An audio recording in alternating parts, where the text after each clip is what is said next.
as you may be about to find out, I'm not the most coherent of thinkers when I'm speaking. I tend to go off on very many different tangents. Great thing about writing is it reins me in, it constrains me. So, and with writing, of course, the really important aspect of writing is edit, edit, edit, revise, revise, revise, repeat, repeat, repeat. The painful thing about writing is not getting, at least I find, is not getting the words down on paper. That's the easy bit.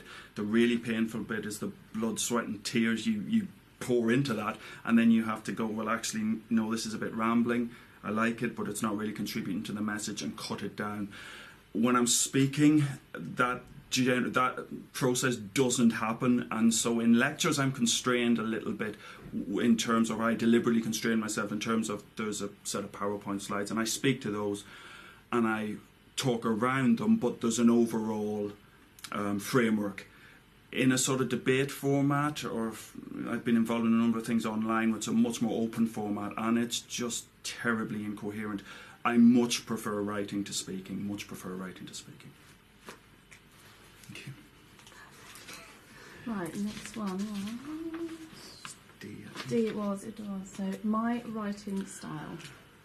So my writing style is, it obviously depends very much on the context. If you're writing a scientific paper, it tends to be very staid.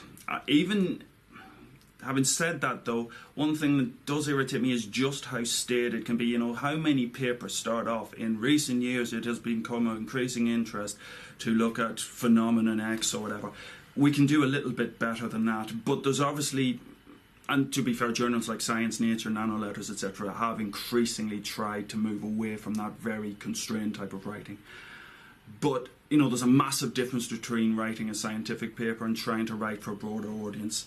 And having spent the last year or so writing a book for a much more general audience, I've hugely enjoyed that, because the problem with writing those scientific papers, you do tend to get into this very formulaic style of writing, which is not the most exciting. It's all about conveying the information in as pithy a format as possible.